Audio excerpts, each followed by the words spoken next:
가장 이제 핵심 중에 하나는요. 우리가 나그네의 이 땅에서 이 영적인 나그네라는 것입니다. 우리가 이 영적인 나그네라는 이 마음가짐을 늘 우리가 가지고 있지 않으면요. 저는 이 땅에서 우리가 신앙생활을 정말 제대로 하기가 너무나도 어렵다라고 생각을 합니다. 우리는 항상 이 나그네, 영적인 나그네라는 이 마인드, 그러니까 영적인 나그네라는 이 정체성을요, 항상 유지하면서 살아가야 하는 존재라는 것입니다. 그런데 우리가 이 영적인 나그네의 정체성을 가지고 살아가는 것이 굉장히 어려운 일이지만, 우리가 그 마음을 가지고 우리가 살아간다면, 우리에게는요, 세상이 줄 수 없는 큰 기쁨이 이 땅에서 우리에게 누려진다라는 것입니다. 그것이 뭐냐면 산소망을 가지고 있는 사람들에게만 누려지는 아갈리아오라는 세상이 알 수 없는 큰 기쁨입니다. 이 기쁨은요, 우리 안에 있는 근본적인 갈증을 해소해 주는 기쁨입니다. 세상에 우리는요, 본능적으로 어떤 공허함, 뭔가 갈증을 느끼면서 살아가는 존재들입니다. 그러다 보니까 이 아갈리아오를 모르는 세상 사람들은요, 계속해서 이 세상의 것들로 이 갈증을 해결하려고 하죠. 그런데 이 세상의 갈증을 세상의 방법으로 갈증을 해소한다는 것은 마치 바닷물을 먹는 것과 마찬가지입니다.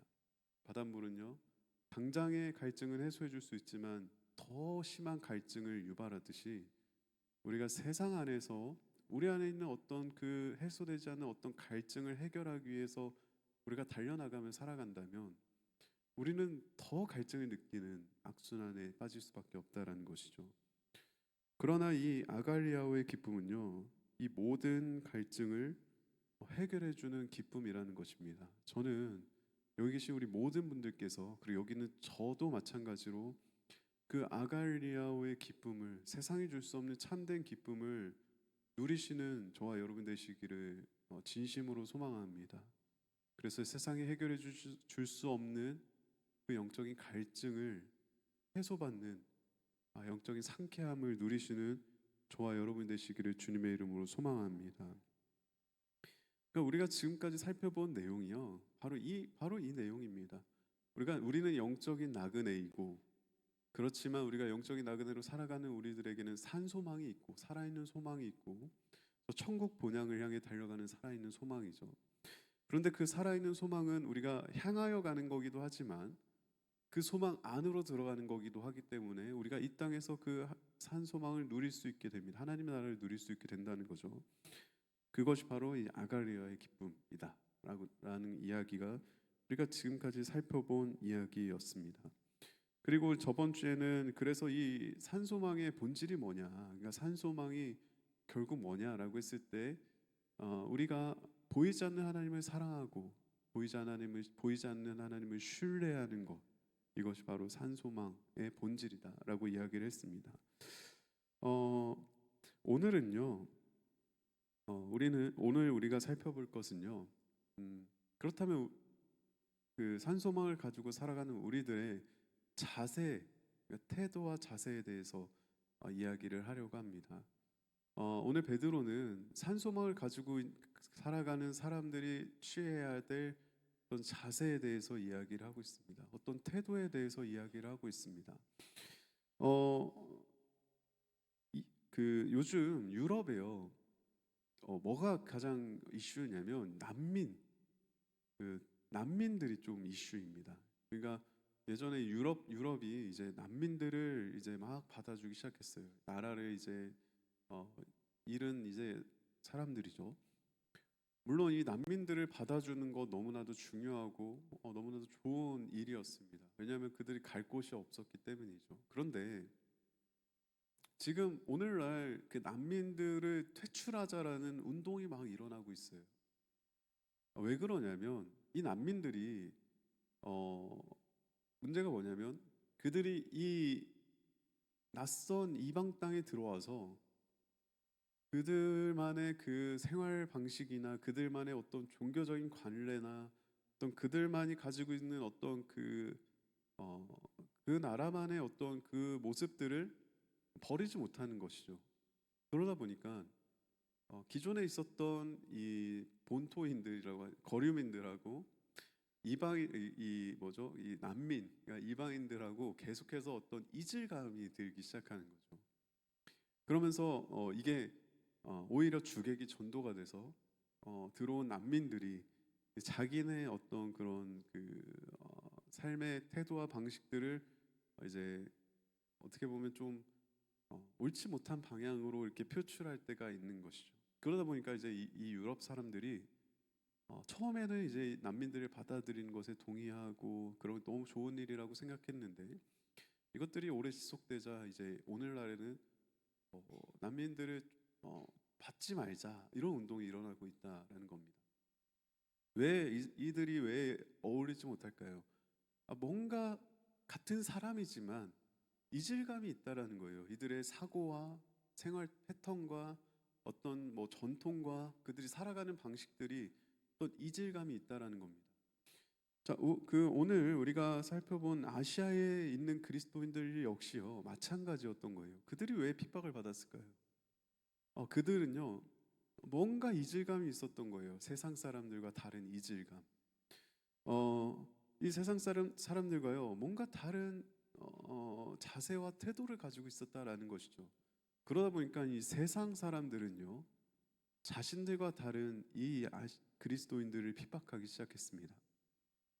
자, 그런데 우리는요, 물론 이 세상 사람과 다른 이질감이 드는 태도와 자세이지만 우리는 그 태도를 유지해야 될 이유가 있습니다. 왜냐하면 아까 이야기했던 난민들은 물론 이제 일부의 난민들이지만 약간 이제 그런 이기적이고 무례하고 그들의 태도로 인해서 뭔가 분열과 분란을 일으킨다면 이 그리스도인들의 이 이질감은요 결국 그것을 사랑으로 회복시키는 일들이 일어나기 때문입니다. 그렇기 때문에 우리는요 이 오늘 베드로전서에서 이야기하고 있는 이 그리스도인들의 자세와 태도를 우리가 유지하며 살아가기 위해 애를 써야 한다라는 것입니다.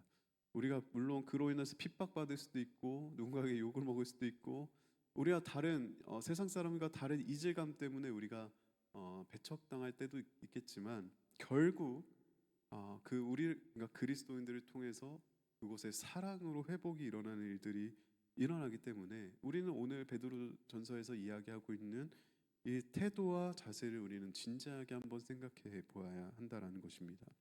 자, 그런데요, 여러분, 왜 이렇게 장황하게 이야기를 했냐? 여러분들의 삶 속에서는요, 이런 이질감이 혹시 느껴지십니까? 믿지 않는 사람들이 여러분들을 보면서 이런 이질감을 느끼고 있습니까? 저 사람은 그리스도인이구나. 저 사람은 믿는 사람이라 다르구나. 라는 이질감을 혹시 느낀다고 생각하십니까? 아니면 여러분들도 그들과 똑같이 너무나도 잘 동화되어 살아가고 있지 않습니까?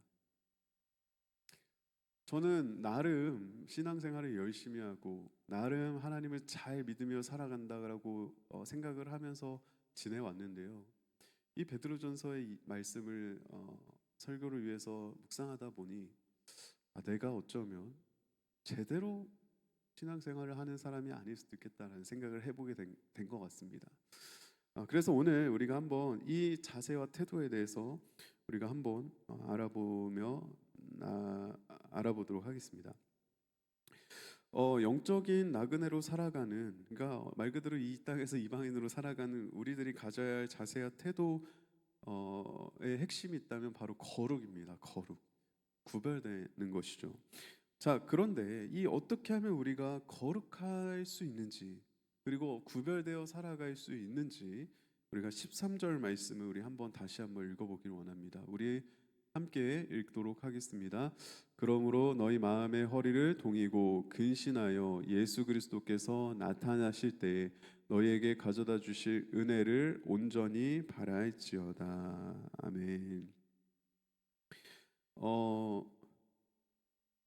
이제 13절을 보면요. 이제 그리스도인들이 가져야 될 자세와 태도에 대해서 이야기를 하고 있는 거예요. 여기서 13절을 보면 그러므로라고 시작을 하고 있습니다. 근데 이 그러므로를 이제 문맥상 살펴보면 어디와 이어지냐면 이 산소망을 누리며 살아가는 그리스도인들을 이제 이야기하고 있습니다. 자, 그러면 그러니까 베드로는 이렇게 이야기하고 있는 겁니다. 너희들이 산소망을 가지고 이 참된 기쁨을 누리며 살아가는 그리스도인이기 때문에 너희는 이렇게 해야 된다라고 이야기를 하고 있는 거죠. 자, 그런데 지금 이 베드로는요, 이러한 그 자세와 태도의 가장 근본에 뭐가 있다라고 이야기를 하고 있냐면 우리의 마음이 있다라고 이야기를 하고 있습니다. 13절을 보면 베드로는 이렇게 이야기하고 있습니다. 마음의 허리를 동여라 이렇게 이야기를 하고 있습니다. 이 허리를 동인다라는 것은요 고대 근동의 관습이에요. 이게 뭐냐면 그 당시에 이제 유대인들은 남자들이요 바지를 안 입었어요. 무슨 말이냐면 그 치마를 입고 다녔습니다. 그러니까 통으로 된 그 이제 치마를 입고 다녔어요. 이렇게 내려오는. 자, 그러다 보니까 이게 막 이제 막 기민하게 움직여야 되거나 뭐 아니면 뭐 이제 뭐 반응 이렇게 즉각적으로 뭔가 반응해야 되거나 뭐 이럴 때 굉장히 불편했다고 합니다. 이 치마, 그러니까 긴 치마를 이제 입고 다니니까. 자, 그래서 이 고대 근동의 남자들은 좀 이렇게 예를 들면 이제 뭐 운동을 한다거나 뭐 아니면 이제 좀 이렇게 달린다거나 뭐 약간 기민하게 움직여야 될 때는 이 치마를 여기까지 그러니까 올려가지고 그러니까 접어서 이렇게 올린 다음에 띠를 이렇게 떼어가지고 이제 움직이기 편하게 이렇게 만들었다고 하는 겁니다. 그러니까 치마를 좀 짧게 하는 거죠. 그러니까 그게 이제 허리를 동인다라는 표현입니다. 자, 그런데 이러한 허리를 격렬한 운동을 할 때, 때로는 뭐 달리기를 할 때, 아니면 민첩성이 필요한 어떤 행동을 할 때 허리를 동인다라는 이 허리를 동이는 관습이 있는데 성경은 구약에서 종종 이 허리를 동이는 것을 영적으로 표현하기도 한다라는 거예요. 이 출애굽기 말씀을 보면 이스라엘 백성들이 이제 그 마지막 장자를 치는 장자의 죽음이 있는 그 마지막 재앙 때 하나님이 이렇게 말씀하십니다. 이제 너희들 양을 잡아 먹어라. 그러니까 너희 집에서 양을 잡아 먹어라. 그렇게 하는데 어떻게 먹으라고 하냐면 허리에 띠를 띠고 너희는 양을 잡아 먹어라. 이렇게 말합니다.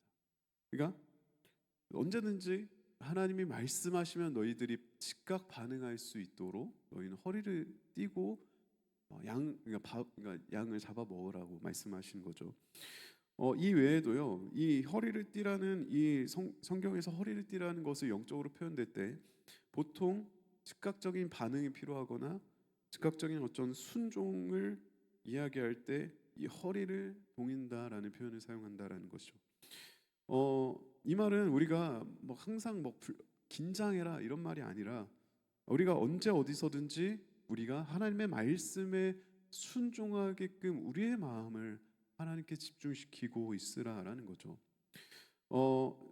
여러분 이에 반대되는 말은 무엇일까요? 우리가 마음의 허리를 동인다라는 그러니까 하나님의 말씀에 즉각적인 순종을 할 수 있게끔 우리가 항상 준비되어 있음과 반대되는 말은요. 우리가 안주한다라는 것을 이야기합니다. 세상에 안주한다라는 것을 이야기해요.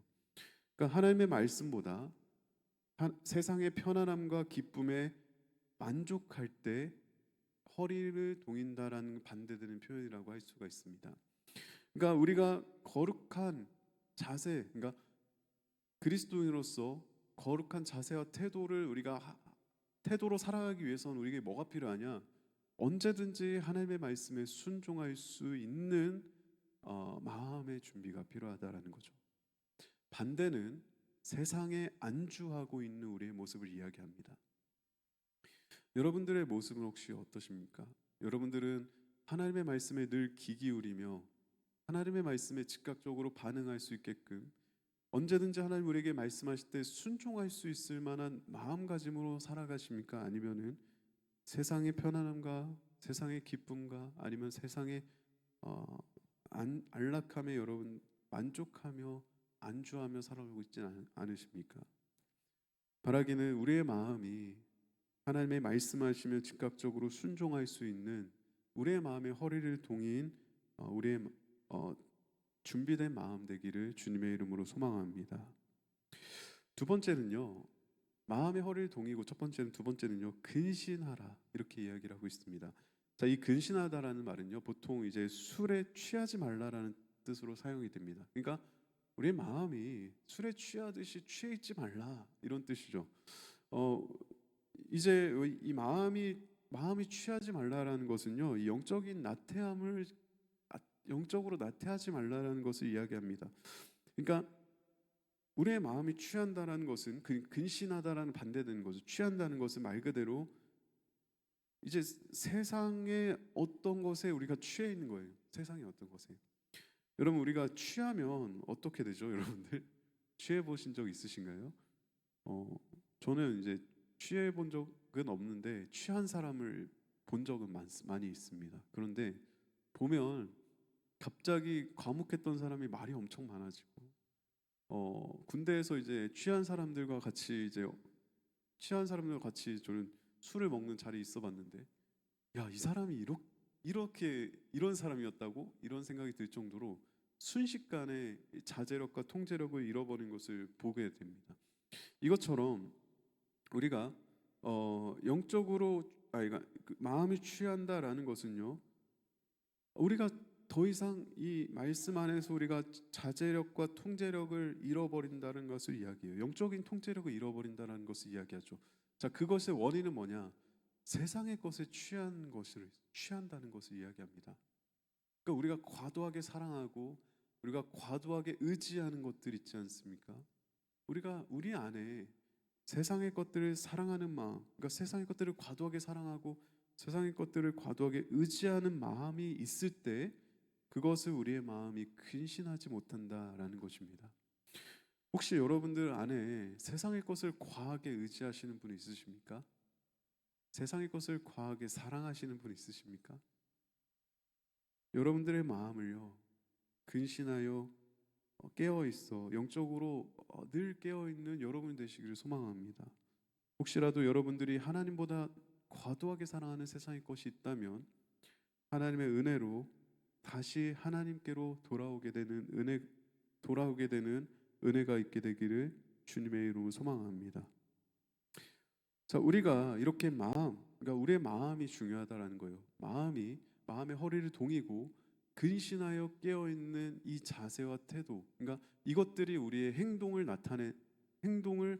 나타낸다라는 것이죠. 결국 우리가 거룩하게 이 땅에서 살아가기 위해서, 그러니까 세상 사람들과 이질감 있는 거룩한 삶을 살아가기 위해서는요, 결국 우리의 마음이 하나님 앞에 바로 서 있어야 한다는 것입니다. 반대로 우리의 마음이 안주해 있거나 어떤 것에 취해 있다면 우리는 거룩한 자로 살아갈 수가 없다라는 뜻이기도 합니다. 우리가 늘 우리의 마음을 하나님의 말씀에 언제든지 순종할 수 있는 마음으로 우리가 늘 유지하는 것, 그리고 우리가 세상의 것을 과하게 취하지 않도록 늘 경계하고 근신하여 우리가 영적으로 깨어 있는 것이 바로 그리스도인들의 자세이고 그리스도인들의 태도이고 그리스도인들의 사고라는 것이에요. 그래서 그리스도인들의 생각과 그리스도인들의 마음은요, 항상 어디에 있냐면 세상의 것에 있지 않은 거예요. 늘 하나님께 있다라는 겁니다. 하나님의 말씀은 무엇을 말씀하고 계신가? 하나님을 무엇을 원하시는가? 하나님은 나에게 무엇을 순종하기를 원하시는가? 그러니까 그리스도인들의 모든 관심사는 하나님이라는 거죠. 그러다 보니까 세상 사람들이 우리를 볼 때 이질감이 느껴지는 거예요. 왜냐하면 세상 사람들에게는요, 그들의 전부가 바로 세상의 것들이기 때문입니다. 여러분, 우리 안에 만약에 이 마음이 있다면, 마음의 허리를 동이고 우리가 근신하여 깨어 있고자 하는 이 마음이 있다면, 여러분, 우리의 행동은 저절로 거룩한 그리스도인의 삶의 태도가 될 것이라고 생각합니다. 어떻게 하면 우리가 세상의 정욕과 욕망을 따라 살지 않고 하나님의 말씀대로 살 수 있을까? 어떻게 하면 영적으로 우리가 늘 깨어 있을 수 있는가? 이것이 우리의 마음과 사고의 우리가 기본 된다면 우리가 늘 이것을 생각하고 기억하면서 우리의 기본적인 사고와 우리의 기본적인 어떤 자세들이 이러한 하나님 중심이 된다면요, 여러분, 우리는 더 이상 세상의 즐거움에 따라 살아가는 자가 되지 않게 되고 하나님의 말씀을 따라 살아가게 될 것입니다. 그러면 여러분들의 마음을 하나님 앞에 준비시키는 저와 여러분 되시길 소망합니다. 자, 그런데 여러분, 그렇다면 하나님께서는요, 우리에게 이렇게 그러니까 거룩하게 살아가라라고 말씀하시면서 이유도 말씀하고 계신다라는 거예요. 그러니까 너희들이 그렇게 살아가야 될 이유가 있다라고 오늘 말씀에서 이야기를 하고 계신다라는 것입니다. 여러분들이 마음의 허리를 동여서 세상의 것이 아니라 하나님의 말씀에 온전히 여러분들의 모든 것을 집중시키고, 그리고 여러분들이 세상의 것을 사랑하지 않고 온전히 영적으로 깨어 있는 자세로 여러분들이 거룩한 그리스도인으로 살아가야 하는 이유가 있다라고 말씀하시는데, 그 이유는 바로 16절에 나와 있습니다. 우리 16절 말씀을 한번 보기를 원합니다. 함께 읽도록 하겠습니다. 기록되었으되 내가 거룩하니 너희도 거룩할지어다 하셨느니라. 여러분, 우리가 거룩하게 살아가야 할 이유는요, 그러니까 우리가 마음의 허리를 동이고 늘 하나님 말씀대로 살기 위해서 우리들이 깨어 있지 우리가 살아가야 될 이유는요, 하나님이 그렇게 하라고 하셨기 때문에, 하나님 우리에게 이렇게 말씀하셨기 때문입니다. 내가 거룩한 것 같이 너희도 거룩하라라고 말씀하셨습니다. 자, 그런데요, 여러분, 하나님이요, 왜 이렇게 뭔가 당연한 걸 얘기하셨을까요? 내가 거룩하니까 너희 당연히 거룩해야지. 여러분, 때로는 근데 이런 말씀들이 좀 폭력적으로 느껴질 때 있지 않습니까? 뭔가 하나님 우리 잘 모르시는 것 같고, 뭔가 우리가 이렇게 살아가는 거 힘든 거 뭔가 이해 안 해주신 것 같고, 뭔가 너무나도 당연하게 뭔가 이것들을 우리에게 요구하시는 것 같고, 저는 사실 이런 마음이 들었거든요. 그런데요, 여러분, 이 16절 말씀에 놀라운 하나님의 마음이 숨겨져 있다라는 것입니다. 우리 14절, 15절 말씀을 우리 한번 살펴보기를 원하는데요. 하나님이 내가 거룩하니까 너희도 거룩해야 돼라고 하신 말씀에 어떤 뜻이 담겨져 있는지 우리 14절, 15절 말씀을 한번 살펴보겠습니다. 우리 함께 읽어보겠습니다. 너희가 순종하는 자식처럼 전에 알지 못할 때에 따르던 너희 사욕을 본받지 말고 오직 너희를 부르신 거룩한 이처럼 너희도 모든 행실에 거룩한 자가 되라. 자, 여기서요, 베드로는요, 하나님과 그리스도인들의 관계를요, 아버지와 자녀의 관계로 이야기를 하고 있습니다. 너희가 순종하는 자식처럼 이렇게 이야기를 하고 있습니다.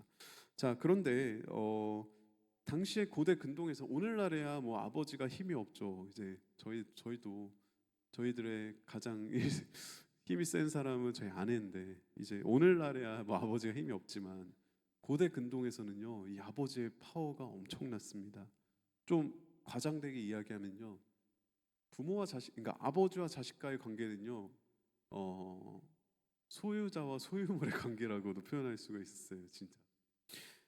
그러니까 이제 아버지와 자녀의 올바른 관계는 뭐냐? 아버지는 자식을 사랑하고 자식은 아버지에게 뭘 해야 될까요? 순종해야 돼요. 순종. 그게 올바른 관계인 거죠. 제가 한 2000년만 좀 빨리 태어났다면 우리 혜원이가 저한테 순종했을 텐데 요즘 막 저에게 대들고 막 이러는데 2000년만 좀 빨리 태어날 걸 그랬어요. 근데 어쨌든 아버지는 자녀를 사랑하고 자녀는 아버지께 순종하는 것이 당시의 올바른 관계였다라는 겁니다. 자, 그런데요, 우리가 그리스도인이 되었다라는 것은, 산소망을 가진 영적인 나그네로 살아간다는 것은요, 하나님 아버지의 자녀가 되었다라는 것을 이야기합니다.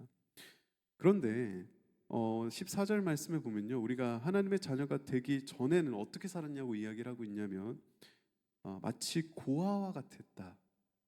그러니까 그래서 우리들의 사욕대로 살아갔다라고 이야기를 합니다.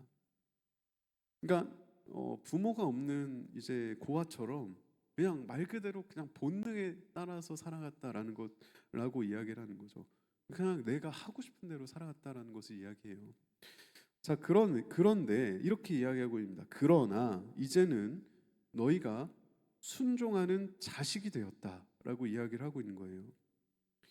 자, 그러니까 이제는 너희를 부르신 하나님이 거룩하신 것처럼, 아버지가 거룩하신 것처럼, 너희 아버지가 거룩하신 것처럼 너희도 아버지와 같이 되기 위해, 아버지를 닮기 위해 그분의 말씀에 너희가 순종하여 마음의 허리를 동이고 근신하여 깨어 있어 하나님의 말씀에 순종하여 모든 행실에 거룩한 자가 되라고 이야기를 합니다. 좀 정리해 보자면 이렇게 이야기하시는 겁니다. 하나님이 왜 우리에게 자신이 거룩한 것처럼 우리에게 거룩하라고 말씀하셨을까요? 그것은 우리의 신분이 바뀌었기 때문입니다. 우리는 본래 죄의 종이었습니다. 그리고 고아와 같이 사생아와 같이 우리의 사리사욕대로 살아가던 자였습니다. 그러나 그리스도인이 된다라는 것은요, 이제는 우리가 고아가 아니라 죄의 종이 아니라 하나님의 자녀가 되었다라는 것을 이야기합니다. 자, 그런데 한번 생각해 봅시다. 옛날에 만약에 이 왕이요, 이제 모종의 이유로 만약에 이제 길거리에 거지가 되었다고 한번 생각해 봅시다. 이제 왕자가 그런데요, 이 왕자가요 이제 자기가 왕자였다는 사실을 모르고 길거리에 이제 어릴 때 이제 쫓겨난 게 아니라 이제 길거리에 살아서 막 자기도 모르게 음식물 쓰레기에서 막 음식물을 뒤져서 먹고 막 손으로 막 집어 먹고 씻지도 않고 막 이렇게 한번 생활을 했다고, 오랜 시간 생활을 했다고 한번 생각해 봅시다. 그런데 어느 날 왕이 잃어버린 자식을 발견한 거예요. 그래서 다시 그 거지 같았던 왕자를 다시 왕궁으로 데리고 들어왔습니다. 자, 그런데요, 여러분. 이제 그래서 깨끗하게 씻기고 왕자처럼 멋진 옷도 입히고 이제 신분을 왕자로 다시 세워줬다라고 한번 생각해 봅시다. 그런데 여전히 그 왕자가요, 음식물 쓰레기를 뒤지고 손으로 음식물을 집어먹고 씻지도 않고 자기 멋대로 살아간다라고 한번 생각해 봅시다. 그런데 이것을 설명해줘도 이해를 못하는 거예요. 여러분, 그럴 때 여러분 무엇이 필요할까요? 명령이 필요합니다. 명령. 여러분, 혜원이는요 입에 손을 많이 가져가요. 그래가지고 저희 아내가 그것 때문에 스트레스를 많이 받아 하거든요. 왜냐하면 병 걸리고 막 뭐 이제 다른 친구들 막 병 옮고 막 이러니까. 자, 그래서 집에 들어오면요 이 혜원이에게 뭐라고 이야기하냐면 손부터 씻고 와라고 이야기를 합니다. 여러분, 거기서요 저나 제 아내가요 이렇게 이야기하지 않아요. 혜원아, 너 손 씻을래 안 씻을래? 네가 결정해. 이렇게 이야기하지 않습니다. 뭐라고 이야기하냐면 너 손 씻고 와라고 이야기를 합니다.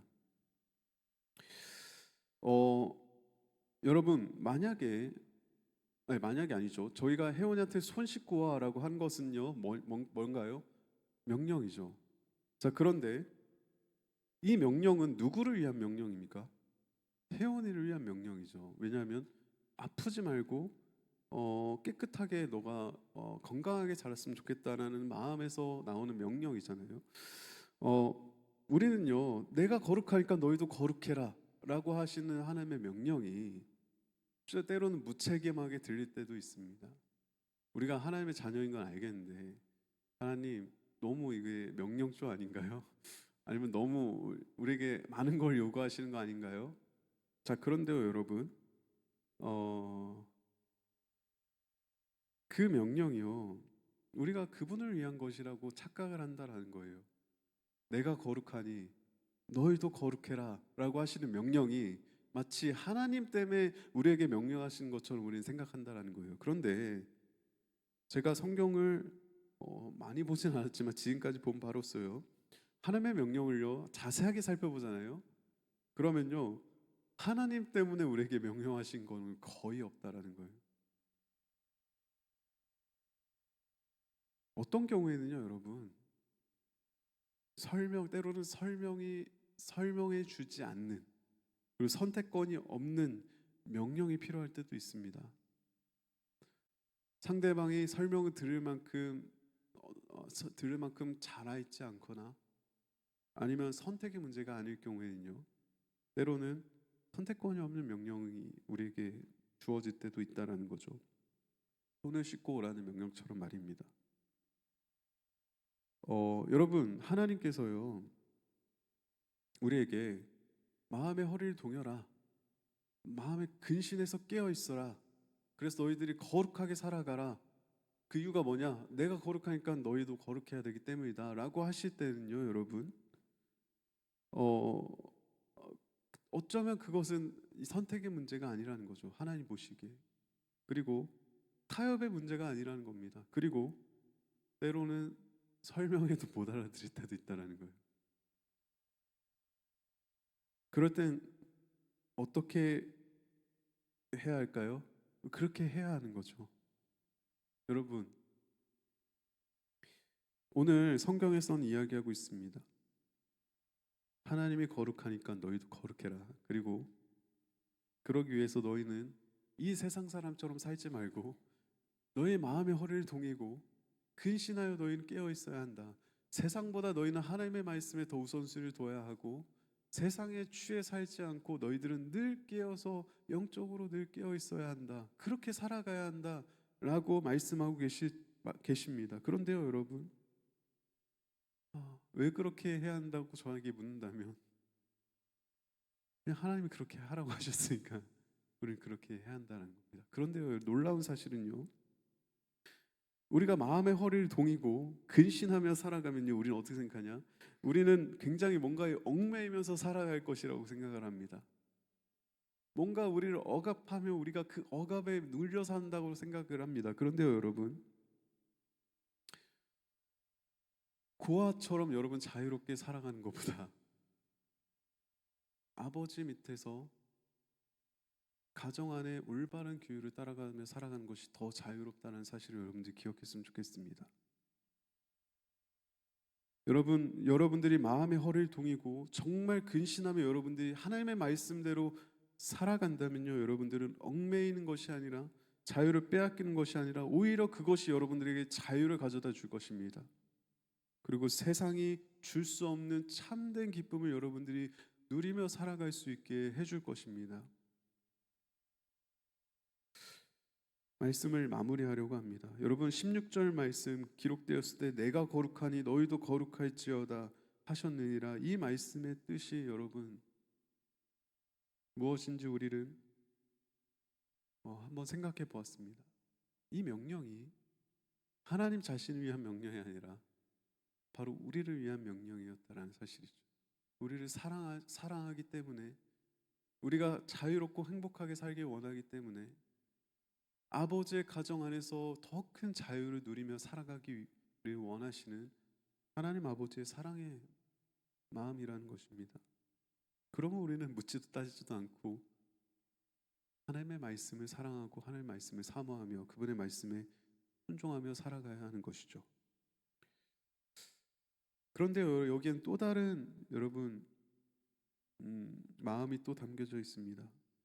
하나님이 정말 우리를 그분의 자녀로 삼으셨구나라는 마음이 드는 마음입니다. 어떤 마음이냐면, 여러분, 제가요 혜원이나 혜범을 볼 때요, 야, 제가 진짜 내 애기구나라고 언제 가장 생각이 드시는지 아십니까? 야, 쟤는 어떤 애나도 누가 봐도 내 아들이고 내 딸이구나. 그 아이에게서 내 형상을 볼 때입니다. 외모든 행동이든 어떤 나만 갖고 있는 어떤 습관이든, 신기하게도 여러분, 내 자식이라 그런지 나만 갖고 있는 습관이나 나만 갖고 있는 어떤 행동이나 내 외모들을 내 형상하고 똑 닮았을 때, 얘가 진짜 내 자식이구나, 내 아들이구나, 내 딸이구나라는 것을 깊게 느낀다라는 겁니다. 여러분, 하나님이 내가 거룩한 것처럼 너희도 거룩하라라는 말은요, 우리를 위한 사랑의 명령이심과 동시에 이런 말씀이십니다. 너는 내 아들이야. 너는 내 딸이야. 이런 말씀이십니다. 그분의 형상으로 지음받은 우리가 하나님의 자녀이기 때문에요, 그분은요 하나님의 죄로 인해 깨져버린 우리의 원래 모습을 회복하길 원하신다라는 것입니다. 하나님의 자녀였을 때의 모습, 그분의 형상을 닮았던 거룩했던 그 모습을 다시 회복하길 원하시는 사랑의 마음이라는 것입니다. 그러면서 이제 이렇게 말씀하신 겁니다. 너는 이제 더 이상 죄의 종이 아니야. 너는 이제 더 이상 고아가 아니야. 사생아가 아니야. 이제 더 이상 죄인처럼, 종처럼, 고아처럼 너는 살지 않아도 돼. 너는 내 자녀야 라고 하시는 말씀이 이 베드로전서 1장 16절 말씀에 하나님의 마음이 담겨져 있다라는 것입니다. 사랑하는 여러분, 우리를 사랑하시는 그분께, 우리의 아빠 아버지 되시는 그분께 우리의 마음의 허리를 동이고 근신하여 깨어 있으므로 그분께로 달려나가시는 저와 여러분이 되시기를 주님의 이름으로 소망합니다. 이 시간 우리 들은 말씀 생각하며 우리 잠깐 기도하길 원합니다. 우리 함께 기도하실 때, 하나님, 세상에 안주할 때가 많이 있었음을 고백합니다. 하나님, 세상을 사랑하여 세상의 것에 취해 있었을 때가 많이 있었음을 솔직하게 고백합니다.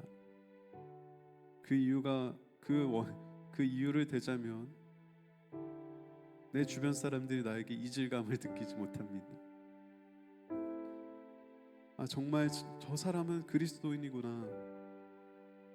저 사람은 정말 하나님을 사랑하는 사람이구나 라는 이질감을 느끼지 못하는 것 같아 느껴질 때가 많이 있습니다. 하지만 하나님, 오늘 우리에게 말씀하셨습니다. 이제 너는 고아가 아니고, 이제 너는 죄의 종이 아니고, 너는 내 자녀야 라고 말씀하시는 그 사랑의 말씀을 우리가 생각해 봅니다. 하나님, 혹시라도 우리가 하나님의 말씀을 떠나 세상에 안주하고 있었던 마음이 있었다면, 우리가 하나님의 말씀보다 더 사랑했던 세상의 것이 있었다면, 오늘 이 시간 그것들을 끊고 다시 하나님 앞에 바로 서는 시간 되게 하여 주시옵소서. 마음의 허리를 동이고 근신하여 깨어 살아가는 삶을 기쁘게 살아가는 자가 되게 하여 주시옵소서. 나를 사랑하신 하나님의 사랑을 충만하게 누리며 살아가는 자가 되게 하여 주시옵소서. 더 이상 옛사람의 모습을 우리가 버리고 온전히 하나님의 자녀다운 거룩한 그리스도인으로 살아갈 수 있도록 영적인 나그네로 살아가게 해달라고 이 시간 우리 함께 결단하는 마음으로, 다시 주님을 바라보는 마음으로 이 시간 우리 함께 들은 말씀 생각하며 기도하겠습니다. 사랑의 하나님, 오늘 이 시간 우리에게 말씀하시는 주님, 하나님의 사랑을 우리에게 명령하셨습니다. 너는 내 자녀다. 내가 거룩하니 너도 거룩하여라. 그리고 이제 더 이상 죄의 종처럼 살지 말고 고아처럼 살지 말고 나의 자녀답게 살아가라라고 말씀하시는 주님의 음성을 들었습니다. 하나님 아버지, 하지만 우리는 그것을 알지 못하고 하나님, 우리는 세상의 헛된 것을 쫓아 살아가고 있었음을 솔직하게 고백합니다. 아니, 하나님의 마음의 허리를 동이기를 싫어하고 하나님 근신하여 깨어있기를 하나님 즐겨하지 않았던 것을 주님 앞에 솔직하게 고백합니다. 하나님, 우리에게 말씀하여 주옵소서. 하나님, 이제 우리가 주님을 바라보며 나아가겠나이다. 하나님의 말씀에 순종하겠나이다. 하나님의 말씀에 우리의 모든 것을 내어드리길 소망합니다. 아버지 하나님, 우리가 주님 그리스도인으로서 거룩하게 살아가게 하여 주옵소서. 하나님, 우리의 마음이 아버지 우리가 거룩한 삶을 살아갈 수 있는 준비가 되게 하여 주옵소서. 우리의 마음의 허리를 동이게 하여 주옵소서. 하나님, 근신하여 깨어있게 하여 주옵소서. 하나님 아버지, 우리가 연약하여 때로는 넘어질 때가 있지만 하나님, 다시 우리를 세우시고 우리를 돌보시는 주님의 사랑을 힘입어 우리가 다시 일어나기를 소망하오니, 오늘 이 시간 주님 뜻대로 살기로 결단하는 모든 성도님들 가운데 충만한 하나님의 사랑을 부어 주시옵소서. 하나님, 우리가 주님의 말씀에 순종하기를 원합니다. 세상의 아버지 행복을 쫓아, 우리가 세상의 아버지 즐거움을 쫓아 살아가지 아니할 수 있도록 하나님, 우리의 마음을 주님 앞에 내어드리게 하여 주시옵소서. 하나님 아버지, 아직도 하나님 마음을 다잡지 못했던 것이 있다면, 결단하지 못한 마음이 있다면, 하나님 다시 주님 앞에 우리의 마음을 내어놓고 하나님의 말씀에만 순종하며 나아갈 수 있도록 하나님 주님께서 우리의 마음과 생각 가운데 주관하여 주시옵소서. 사랑의 하나님, 우리를 그 자녀 삼아주시고 내가 거룩한 것처럼 너희도 거룩하라 말씀하신 주님의 사랑을 오늘 이 시간 우리가 깨닫게 됩니다. 그동안 하나님을 사랑하지 않고 세상의 것들을 더 사랑했던 모습들이 있다면, 여전히 죄된 모습들을 버리지 못하고 하나님의 자녀임에도 불구하고 죄의 종되었을 때처럼 살아갔던 모습들이 있다면, 이 시간 하나님의 말씀 안에서 아버지 우리의 허리를 동이고 우리가 근신하여 깨어 있으므로 다시 거룩한 주님의 자녀로 살아갈 수 있도록 오늘 시간 우리에게 은혜를 더하여 주시옵소서.